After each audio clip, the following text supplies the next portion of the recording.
반드시 피하는 것이 좋고, 바이러스에 직접 노출된 을 다시 사용하시는 경우에는 결막염이 재발할 가능성이 매우 높습니다.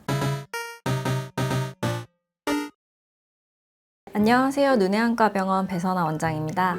유행성 결막염이 눈의 감기라고 불리는 걸 한 번쯤 들어보셨나요? 감기와 같이 연령, 성별, 계절을 불문하고 누구나 한 번쯤 겪는 흔한 질환이기 때문입니다. 많은 분들이 겪는 질환이기 때문에 그만큼 다양한 질문들이 많은데요. 오늘은 결막염에 관한 다양한 질문들에 답변하고 개인적으로는 어떻게 관리하면 좋을지 알려드리도록 하겠습니다. 보통 결막염은 전염력이 아주 강하기 때문에 같은 수건을 사용하거나 같은 물건을 사용하고 난 후에 눈을 만졌을 경우 쉽게 전염이 됩니다. 증상이 완화됨에 따라 전염성도 점차적으로 낮아지긴 하지만 최대 2주까지는 전염 가능성이 있기 때문에 최소 10일에서 2주 정도까지는 주의해 주시는 것이 좋습니다. 예외적으로 알레르기성 결막염은 전염되지 않기 때문에 걱정하지 않으셔도 됩니다. 컨택트 렌즈는 각막에 직접 닿아서 결막염을 재발시킬 수 있기 때문에 완치된 후에 최소 1주 정도는 피해 주시는 것이 좋습니다. 소프트 렌즈는 반드시 폐기하는 것이 좋고, 하드 렌즈 같은 경우에는 전용 소독액으로 깨끗하게 세척한 후에 다시 사용하는 것이 좋습니다. 또한 렌즈 케이스와 사용하던 세척액을 미처 생각하지 못하고 다시 재사용하는 경우가 많은데요. 반드시 모두 새 것으로 교체해야 합니다. 결론부터 말씀드리자면 강아지나 고양이 같이 반려동물에게 결막염이 전염될 가능성은 거의 없습니다. 반대의 경우도 마찬가지고요.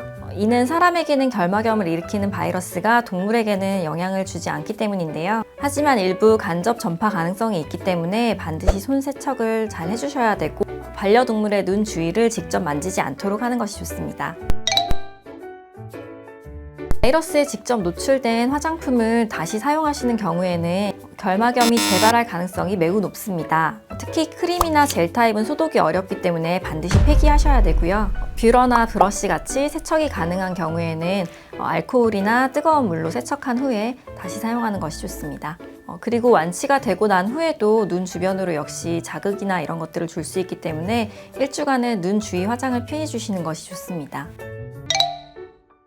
결막염은 단순히 타인과 눈을 마주치는 것으로 전염이 되진 않습니다.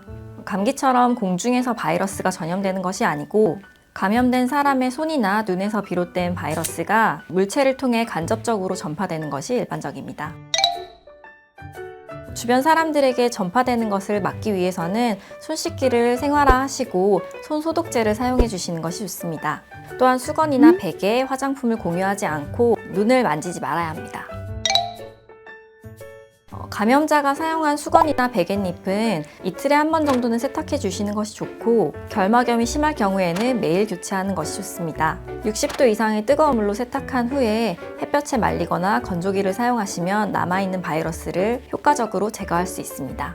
유행성 결막염은 바이러스 감염이 원인이기 때문에 1, 2주 후에 자연적으로 회복되지만, 증상을 빠르게 완화하고 합병증을 예방하기 위해서는 개인 위생 관리가 더욱 중요합니다. 앞서 말한 것처럼 손 씻기를 생활화하고 눈을 만지지 않도록 해야 합니다. 일반적으로는 냉찜질을 통해서 바이러스의 활동을 저해시키는 것이 좋지만, 노란 눈곱을 동반하거나 다래끼가 동반될 경우에는 온찜질이 효과적입니다. 더 궁금한 점이 있으시다면 댓글로 남겨주시고요.